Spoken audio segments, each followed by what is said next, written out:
She knocked on my door holding a casserole dish, and a smile that looked like it had been through something. I didn't know it then, but that knock was going to change everything. My name is Eli. At the time, I was 31 years old, working from home as a freelance coder, living in a house that was technically mine, but never really felt like it. I had moved to this quiet neighborhood 3 months earlier. New town, new start, same unfinished version of myself. I've been dragging around for years. The street was one of those older ones, with big oak trees that lined the sidewalk, and neighbors who waved from their driveways, but never really asked how you were. I liked that. I didn't want anyone asking how I was, because honestly, I wasn't doing great. My freelance work paid the bills, but it didn't mean anything to me anymore. I'd wake up, open my laptop, fix someone else's broken code, close my laptop, and do it all again the next day. I used to write short stories mostly, nothing fancy, nothing published. Just me and a notebook and something to say. But somewhere along the way, I stopped. I told myself I was too busy. The truth was, I didn't feel like I had anything worth saying anymore.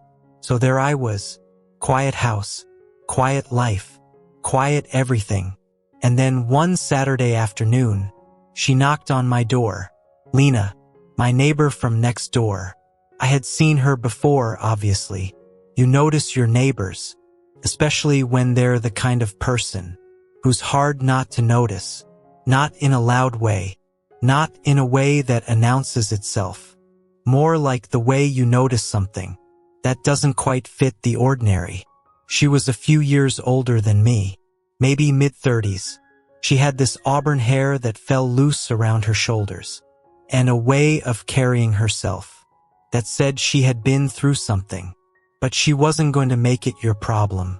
The first time I ever really spoke to her was about 2 weeks after I moved in.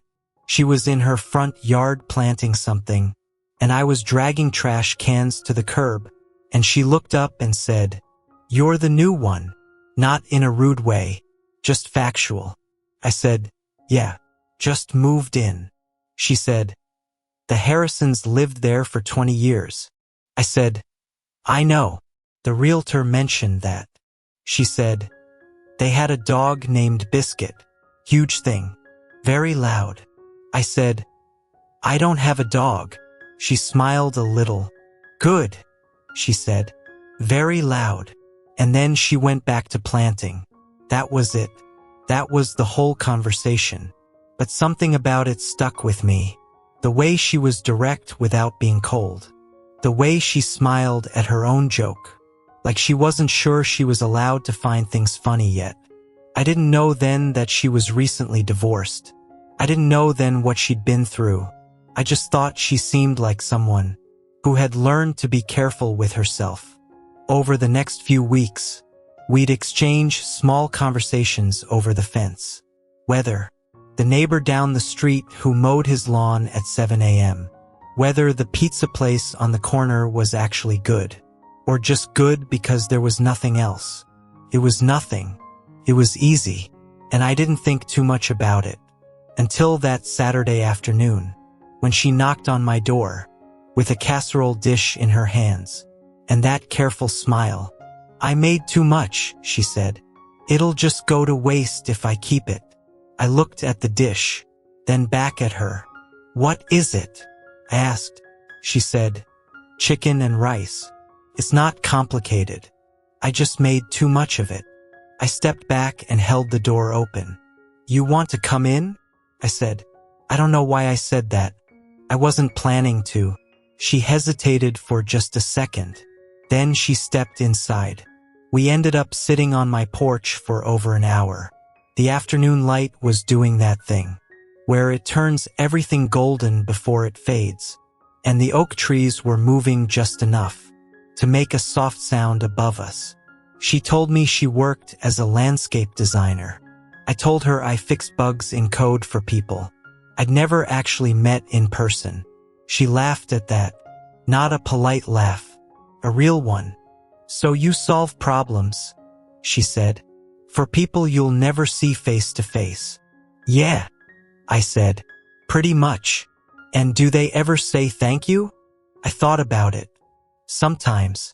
Usually they just send the next thing that's broken.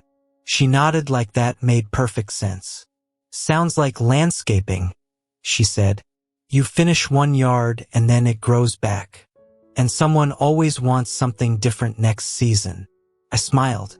So we're both just managing other people's messes. She looked at me sideways. Welcome to adulthood, she said. I didn't realize it at the time, but that was the first real conversation I'd had in months. Not just small talk, not just noise, something that actually felt like connection. We talked until the light was almost gone. She asked about my life before this town. I gave her the short version. She didn't push for the long one.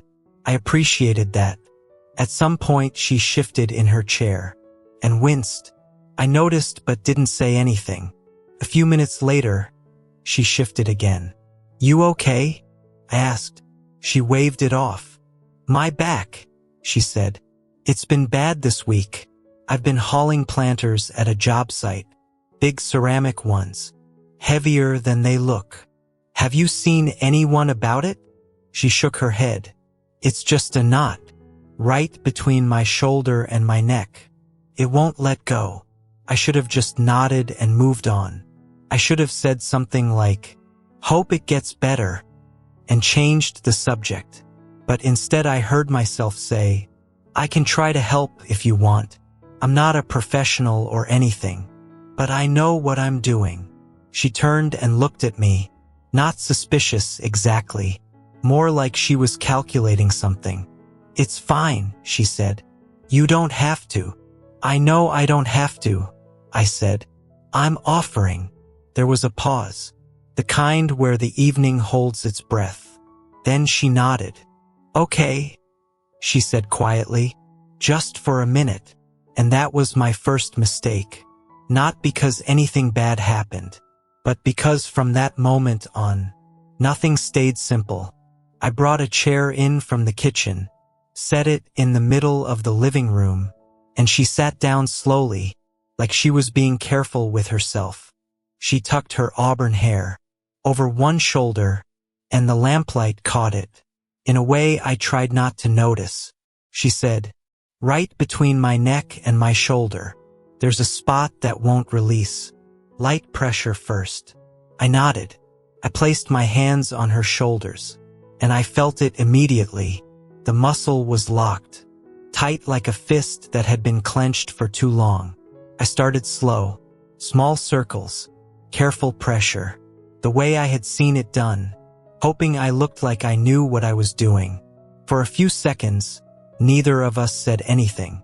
Then she let out a breath, long and slow, like she had been carrying it all day, and finally had somewhere to put it down. There, she said quietly. That spot. I kept going. Steady hands. Focused. Trying very hard not to think about how close I was standing, or how quiet the room had gotten, or how different this felt from any other Saturday I'd had in a long time. You're actually good at this, she said. I'm just trying not to mess it up, I said. She gave a small laugh. Soft. Surprised. You're not messing it up, she said. And then, after a pause, she said something I wasn't ready for. She said it quietly, almost like she was talking to herself. You know, you make me feel more beautiful than my ex ever did. My hands slowed. I didn't stop completely, but I felt every word land, like something physical. I didn't say anything right away. I didn't know what to say. She didn't explain it. She didn't take it back either. She just sat there, shoulders loose now under my hands, like she had been waiting to say something honest for a very long time. If you've ever felt a moment shift on you, without warning, you know exactly what I mean. 1 second the room was just a room. The next second, it was something else entirely. Asterisk if you want more stories like this, Real, honest, human stories. Subscribe to our channel. We put our whole hearts into every single one. Asterisk. I want to be honest with you. I stood behind her, with my hands on her shoulders, and I had absolutely no idea what to do with what she had just said.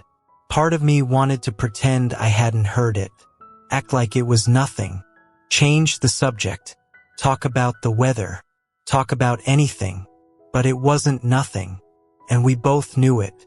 She turned her head slightly, not all the way, just enough that I could see her profile in the lamplight.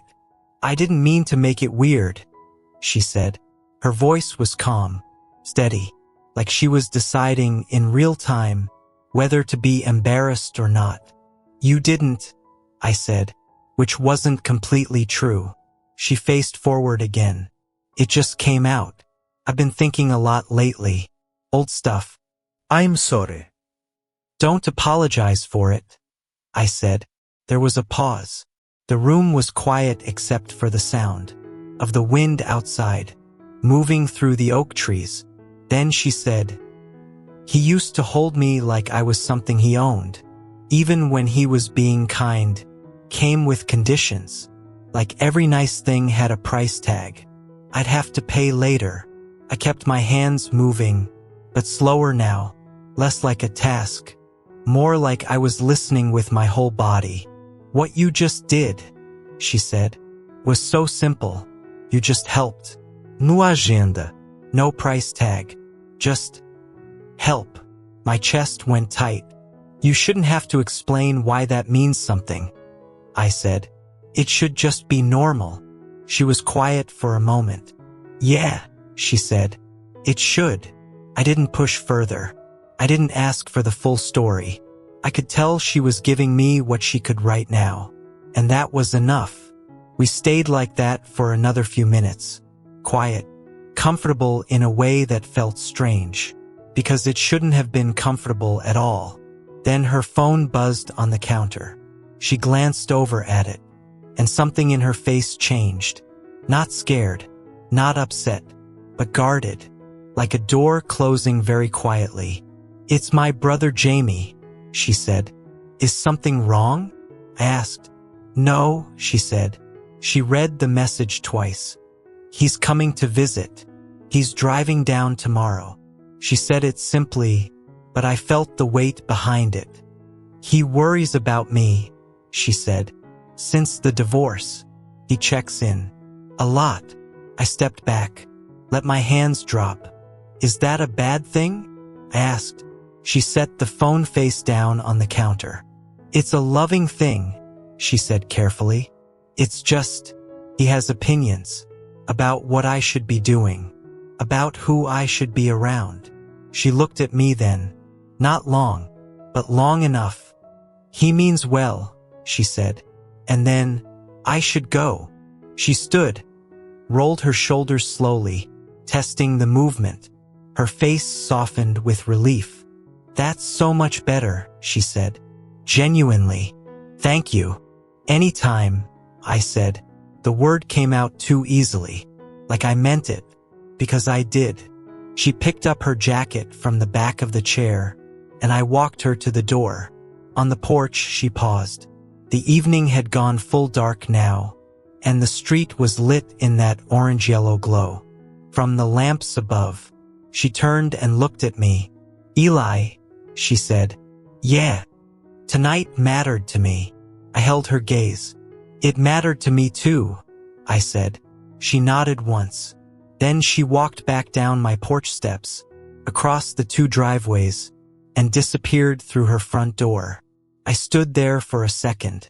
After she was gone, the street was quiet, the trees were still, and I had this feeling in my chest that was half warmth, and half something that felt like standing at the edge of something I couldn't see the bottom of. I went inside, tried to work, opened my laptop, stared at code for an hour, and didn't fix a single thing. I kept hearing her voice. You make me feel more beautiful than my ex ever did. Not because it was a line, not because it was dramatic, but because of the way she said it. like it cost her something, like she wasn't used to saying things like that out loud anymore. I thought about her ex. I didn't know him. I'd never met him, but I already understood something about him. He had someone who was patient and warm and honest, someone who laughed at her own quiet jokes, and planted things carefully, and showed up at a neighbor's door, just to make sure food didn't go to waste. And somehow he had made her feel small. That made me angry in a way that surprised me. I barely slept that night. The next morning I woke up early, made coffee, sat at my kitchen table, and told myself very firmly that I needed to calm down. She was my neighbor. She was recently divorced. She was going through something, and I was the guy next door who fixed code and forgot to eat lunch and hadn't written anything in 2 years. I was not the answer to anything. I was still telling myself that when she knocked on my door again at 10 in the morning, holding 2 cups of coffee and wearing a soft blue sweater, with her auburn hair falling loose around her shoulders. "You look like you didn't sleep," she said. "Accurate," I said. She handed me a cup. "Can I come in?" I stepped back and held the door open. She sat at my kitchen table, like she had sat there 100 times before. Easy, comfortable, like she belonged there. I sat across from her. For a second, we both just drank our coffee and didn't say anything. Then she said, "I need to tell you something, and I need you to actually hear it." "Okay," I said. She wrapped both hands around her cup, took a breath. "What I said last night about my ex, I wasn't trying to set something up. I wasn't being strategic. It just came out because it was true.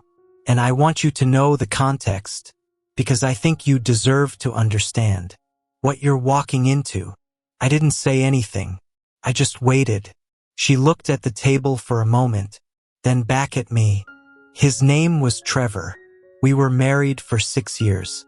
And for 6 years, he was very good at making me feel like I was lucky to be chosen, like I should be grateful, like wanting things, wanting to feel valued, wanting to feel seen, was asking too much. I used to paint. I was serious about it. Not professionally, but seriously. It was something I did every week. And one day he told me it was a distraction, that it was taking time away from things that mattered. And I believed him. I stopped. I stopped painting. I stopped pushing back on things. I got smaller and smaller. And I told myself that was what marriage looked like. And then he left anyway. She said that last part, without any drama, just flat, matter of fact. But I felt it. "Lena," I said, "I'm not telling you this so you feel sorry for me," she said quickly. "I'm telling you because when you touched my shoulders last night, and I felt safe, actually safe, I realized I had forgotten what that felt like. And I don't want to turn that into something that gets complicated and messy and hurts both of us. But I also don't want to pretend that last night was nothing, because it wasn't." I held her gaze. "It wasn't," I said. She nodded slowly. "So I just need to ask you something, directly, because I am done dancing around things to protect other people's feelings." "Ask me," I said. She looked straight at me. "Do you want this? Whatever this is. Do you actually want it?" The kitchen was quiet. Outside the window, a car passed slowly on the wet street, and I said, "Yes." Ido. She exhaled, and for just a second, the careful, measured look she always wore gave way to something softer, something relieved, like she had been carrying the question alone for longer than just one night. But then the relief shifted, and she sat up straighter. "But we can't do this in the shadows," she said. "No sneaking, no pretending, no becoming people we're not. Jamie gets here today. He's protective and he means well, but he has a way of deciding things before you've had a chance to explain. Let's just be normal today. Let things breathe." And then after he's here and settled, we figure out what we're doing. Together. Together, I said. She stood, picked up her cup, and at the door she paused, the way she always did, like she left the best part for last. She looked back at me and said, "For what it's worth, I started painting again last month." I smiled. "How does it feel?" She thought about it for a second. "Like remembering who I am," she said. And then she left, and I sat there at my kitchen table, with a half-empty coffee cup, and a chest full of something I didn't have a word for yet. Jamie arrived that afternoon. I watched from my front window, like a complete idiot, as he pulled into her driveway. Tall guy, broad shoulders, the kind of face that looked like it had strong opinions and wasn't afraid to share them. He hugged Lena in the driveway for a long time. She laughed at something he said, and watching them together, I understood why she loved him, but I also understood why she found him complicated. He glanced over at my house once, while they were unloading his bag. Just a glance, but the kind that takes inventory. I stepped back from the window and went back to pretending to work. That evening, Lena knocked on my door again and introduced us over the fence between our yards. "This is Eli," she said. "He moved in 3 months ago." Jamie shook my hand. Firm grip, direct eyes. "Jamie," he said. "Lena's brother." "Good to meet you," I said. He looked at me the way people look when they're trying to figure out what category you go in. "She mentioned you," he said. "Good things, I hope," I said. He smiled, but it didn't quite reach his eyes. "She said you were helpful," he said. Just that, helpful. And I had the feeling, standing at that fence in the fading afternoon light, that this was only the beginning of the conversation. I just didn't know yet how soon the real one was coming. Jamie came over to my place the next morning, alone. I didn't expect it. I heard the knock, opened the door, and there he was. No, Lena. Just him. "Got a minute?" he said. I stepped back. Come in. He sat across from me at the kitchen table. Same spot Lena had sat the morning before. The symmetry of that wasn't lost on me. He didn't start with small talk. He wasn't that kind of person. He just looked at me for a second, then said, "What's going on with you and my sister?" I didn't look away. "Why are you asking?" I said. "Because I know her," he said. "And I watched the way she talked about you when she mentioned you on the phone last week. And I watched the way she looked at you at the fence yesterday. And Lena doesn't look at people that way. Not anymore. Not since Trevor." The name landed hard in the room. I was quiet for a second. "Something is happening," I said. "Neither of us planned it. But I'm not going to lie to you about it." Jamie's jaw tightened. He looked at the table, then back at me. "You know what she went through?" he said. "She told me what she wanted to tell me," I said. "Then let me tell you the rest," he said, and his voice dropped. The sharpness softened just slightly, not into warmth exactly, into something heavier. "Trevor didn't hit her," he said. "Nothing like that, but he spent 6 years talking her out of herself. Every time she had a dream or a plan, he had a reason why it wasn't realistic. Every time she was proud of something, he had a way of shrinking it down. She came to me once about 3 years in and said she thought she was losing her mind, that she felt invisible, that she didn't know who she was anymore. And I told her to leave, and she didn't, because she believed him when he said she was the problem. He left her 8 months ago. She's just now starting to come back to herself. And I will not watch someone, even someone who seems decent, come in and set her back." I let him finish. Then I said, "I hear you. I do. And I understand why you're saying it. But I need you to hear me too. I'm not trying to save her. I'm not walking in here with some story about how I'm different. I'm just being honest with her. And I'm being honest with you right now.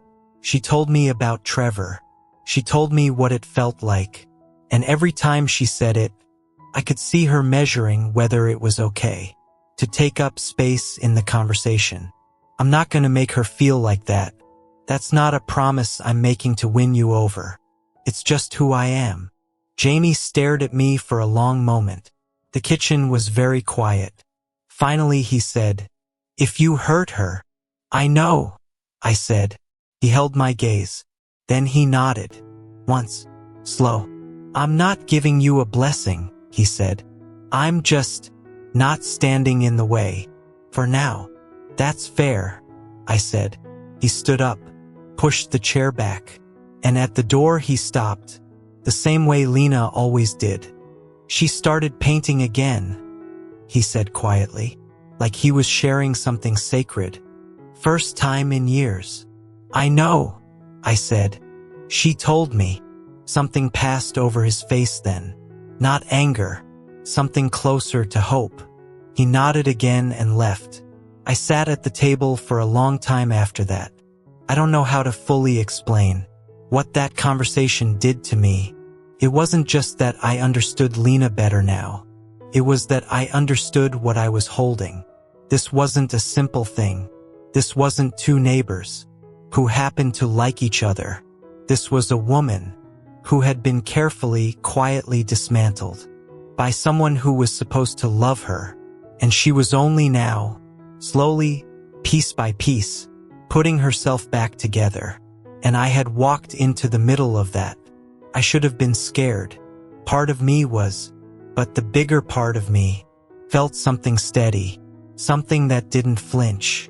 That night, after Jamie had gone to bed early, Lena knocked on my door. She came in and sat at the kitchen table again. And this time she looked different. Not the careful version of herself. Not the one with the measured smile and the guarded eyes.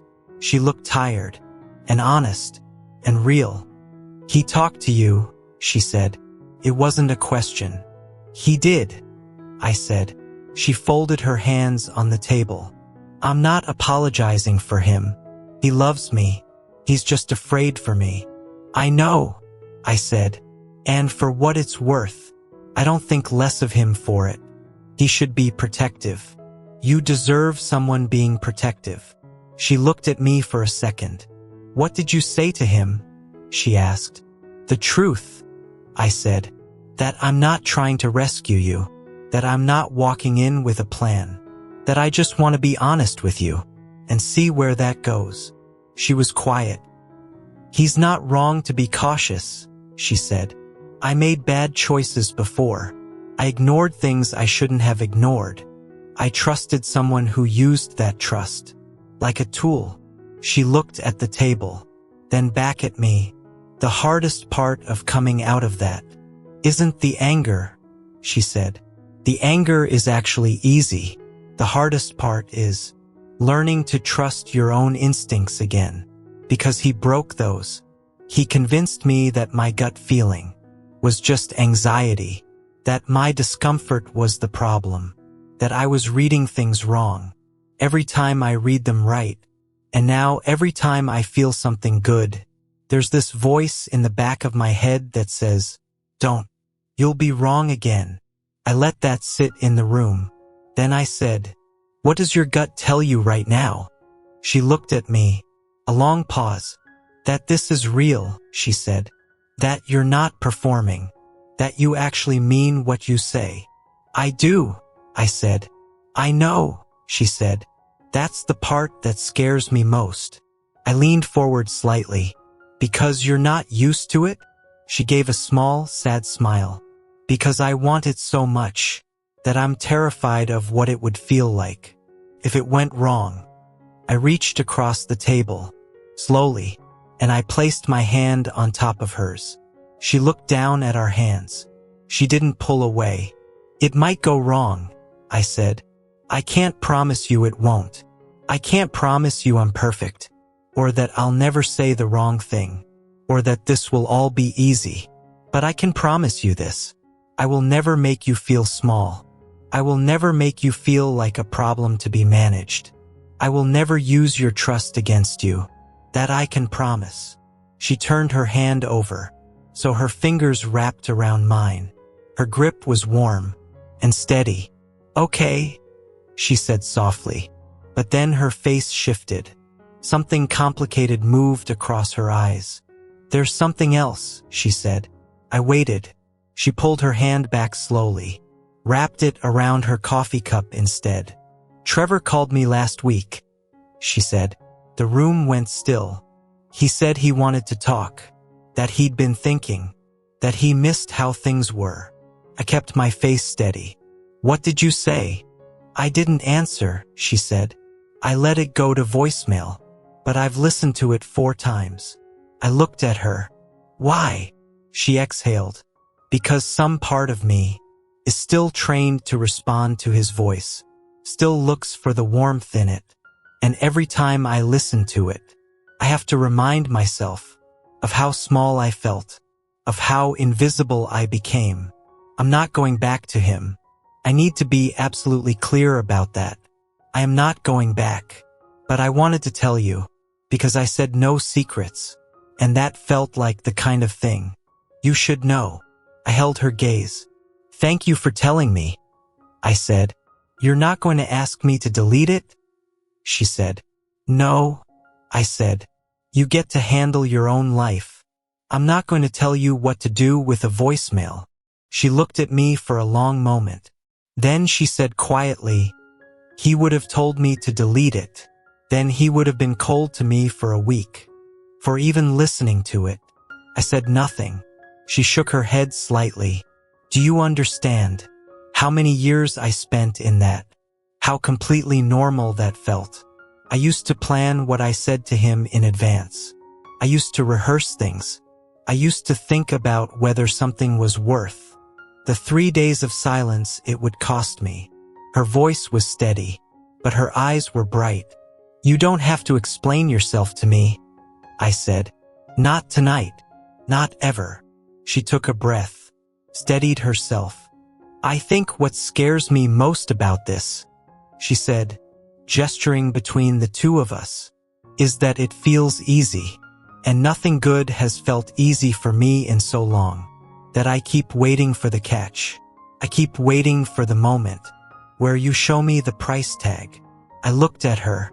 "There's no price tag," I said. She studied my face, like she was checking if I believed it. Then she said, "I know. That's the part I'm still getting used to." We talked for another hour, about smaller things, about her work, about a garden she was designing for a client, who kept changing her mind about the rose placement, about how I had started writing again. Small things, nothing serious, since moving to this neighborhood. She smiled at that. "I knew you would," she said. "How did you know?" "Because you notice things," she said. "The way you listen, the way you pay attention to the small stuff. People like that always have to put it somewhere." That landed somewhere quiet in my chest. Around 11 she stood to go. At the door she paused, hand on the knob. "Tomorrow," she said, "when Jamie goes for his morning run, can we do this properly? Coffee. No agenda. Just 2 people who have decided they want this. Sitting down in daylight and being honest about it." "Yes," I said. She smiled. That real smile. The one that reached her eyes. "Good," she said. And then she was gone. And I stood at my closed door and thought about the word easy. How she had said it like it frightened her. How the most basic things, honesty, patience, not making her feel like a burden, had become so rare to her that they felt suspicious. That made me feel things I didn't know how to sort. Sadness for what she'd been through. Anger at the man who had done it. Something warm and protective that I hadn't felt for anyone in years. I went to bed late, but this time I actually slept. The next morning came in gray and cool, the kind of morning where the light is soft, and everything looks like it's still waking up.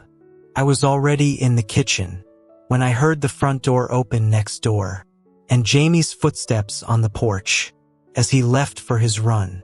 10 minutes later, Lena knocked. She was wearing a loose green sweater, her auburn hair falling around her shoulders, and she was carrying a small canvas bag with 2 pastries from the bakery down the street. "I walked," she said. "It's actually nice out." "I thought it looked gray," I said. "Gray can be nice," she said. "It depends on what you're used to." I smiled. Come in. We made coffee together in my kitchen. She knew where the mugs were by now. She knew I took mine black. I knew she added 1 sugar and no milk. It was small, but it mattered. We sat at the table. Sunlight started creeping through the window, and for a few minutes we just talked. Real talk. She told me about the first time she sold a piece of art. A small watercolor. She was 23. She said she cried in the car afterward. Not because of the money, because someone had looked at something she made and decided it was worth something. I told her about a story I wrote in college that a professor pulled me aside about. He said, "This one's different. Don't stop." I never forgot it. And then I stopped anyway. She looked at me over her mug. "Why did you stop?" I thought about it. Because I started believing it had to be perfect or it didn't count. And once I thought that, I couldn't finish anything. She nodded slowly. "Perfectionism is just fear with better posture," she said. I laughed. Out loud. "A real one. Where did that come from?" I said. She shrugged. "Therapy. 2 years of it post-divorce. Best money I ever spent." He smiled daher. "It shows," I said. She tipped her head. "Is that a compliment?" "It means you know yourself," I said. "That's rare." She looked down at her mug, then back up. "I'm still learning," she said. "But yeah, I know myself better now than I did at 25. I know that I'm someone who needs honesty, not kind lies, not comfortable silence. Actual honesty. I know that I give a lot, and I need someone who won't treat that as an invitation to take more. And I know that when I feel safe, I open up in a way that can be a lot to handle. Trevor always told me I was too intense, too emotional, too much of everything. She said it flatly, like she was reading from a list. "You're not too much," I said. She gave me a look. "You don't have to say that." "I'm not saying it to be kind," I said. "I'm saying it because I've been sitting across from you for the last few days. And every time you let yourself actually say what you think, the conversation gets better. Every time you stop holding back, something real happens. You're not too much. You're just not too little. And some people find that uncomfortable because it asks them to match it." Lena was quiet. She looked at her hands, then out the window, then back at me. Her eyes were wet. She blinked it back. "You can't just say things like that," she said. Her voice was soft, almost a whisper. "Why not?" I said. "Because it makes it very hard to keep being careful around you." I held her gaze. "Then stop being careful," I said. A tear slipped down before she could stop it. She wiped it away quickly. Then she laughed a little, that surprised laugh she had, the one that came when she didn't expect to feel something. "This is ridiculous," she said. "I'm crying over coffee and pastries at a kitchen table." "Those are good pastries," I said. She laughed again, more this time, and something settled between us, warm and real and quiet. I reached across the table, same as the night before, but this time she reached first. Her hand was warm in mine. "I want to try this," she said. "Really try it. Not quietly, not secretly. In the open. Even if Jamie makes it complicated. Even if people in this neighborhood talk. Even if it gets messy sometimes. I want to do it like it's real. Because I think it is. It is, I said. She squeezed my hand. Okay, she said. Then let's be honest about all of it from the start. No performing. No managing each other. If something feels wrong, we say it. If something feels good, we say that too. I can do that, I said. I know you can, she said. That's the part one already trust. We heard the front door next door. Jamie was back from his run. Lena didn't pull her hand away. She looked at me. I'm going to tell him, she said. Today. Not because I owe him permission, but because I love him, and I don't want to build something real on top of a secret. Do you want me there? I asked. She thought about it. No, she said. He needs to hear it from me first, but I'd like you to come over for dinner tonight. All three of us, and we'll see how it goes. Okay, I said. She stood, took her half of the pastry. At the door she stopped, that pause she always did, and she looked back at me. Ellie. Yeah. For the record, the thing I said about my ex, about feeling more beautiful, I meant it, not as a comparison anymore, just as a fact.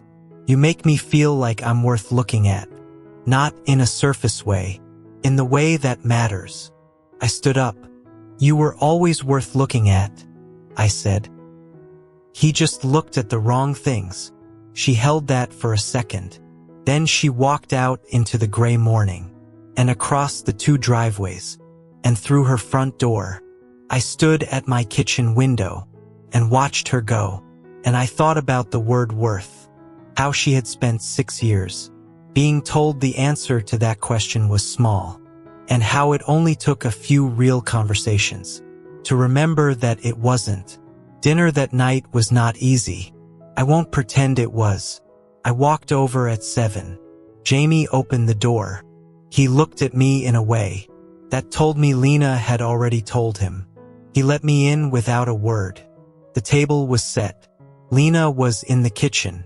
She gave me a look when I walked in. That said, he's processing. Give him a minute. I gave him a minute. We sat down. Lena put food on the table. For the first 5 minutes, nobody said much. Lena talked about a project. Jamie answered in short sentences. Then he set his fork down, and he looked at me. She told me, he said. I know, I said. I'm not going to pretend I'm thrilled, he said. Because I'm not. Not because of you specifically, just because of where she is. Just because of what she's still coming out of. That's fair, I said. I talked to you yesterday, he said, and I said I wasn't going to stand in the way. I meant that, but I want you to understand something. He leaned forward slightly. She rebuilt herself from scratch, not because anyone helped her, because she decided to. She went back to painting. She built her client list back up. She started laughing again. That took everything she had. And if someone comes into her life and chips away at that, even a little, even with good intentions, I will not forgive it. The table was quiet. Lena was watching me, not nervous, just watching. I hear you, I said, and I want to say something back, not to argue, just to be honest with you. I'm not coming into her life to fix her. She's not broken. I'm not here to save her from anything. I'm not building some idea of her that she has to live up to. I just want to be next to her. I want to be someone she can be honest with, without calculating the cost. That's all I can offer. And I think it's something she hasn't had enough of. I could be wrong, could fall apart. I know that, but I'd rather try honestly than walk away quietly and wonder what it could have been. Jamie was quiet. He looked at Lena. She was looking at me. Something passed between them. One of those sibling things. Wordless. Like a whole conversation in a single look. Then Jamie picked up his fork. Pass the bread, he said. That was it. That was how it ended. Not perfectly. Not with a speech. not with a hug, just a man deciding to keep eating. But I understood what it meant. After dinner, Jamie went to watch something in the other room, and Lena and I did the dishes, side by side at the sink, elbows occasionally touching. "How are you feeling?" I asked. "Honest answer?" she said. "Always. Terrified and hopeful. In equal measure," she said.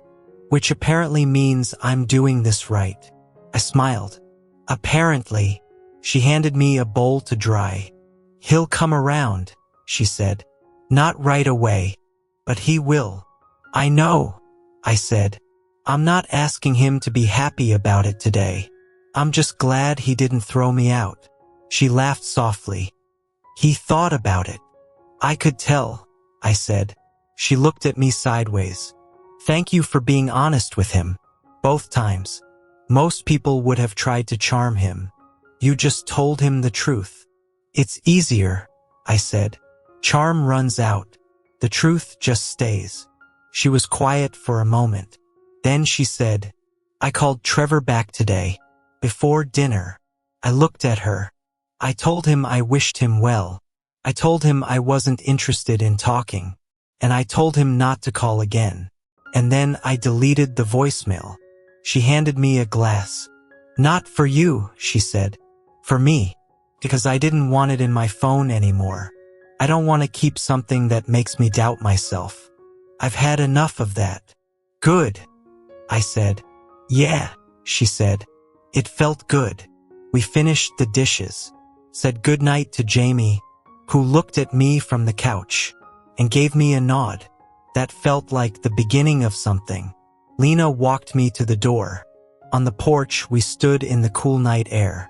The street was quiet. The oak trees moved slowly overhead. She turned to me. "So," she said. "So," I said. "We're doing this," she said.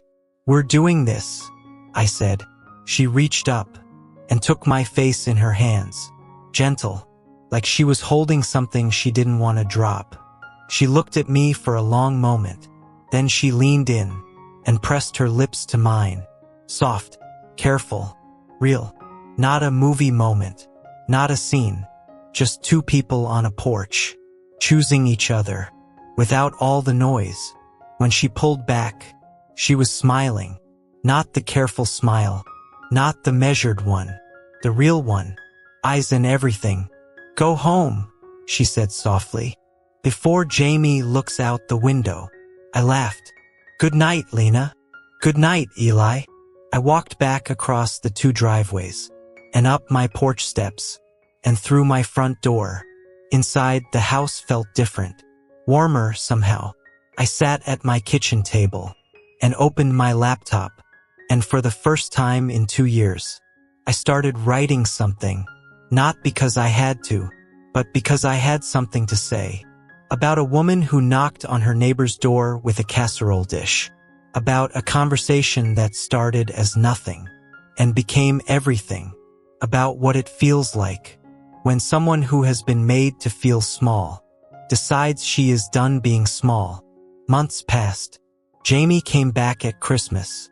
He shook my hand at the door, and then, quietly when Lena wasn't looking, clapped me on the shoulder and said, "She seems like herself again."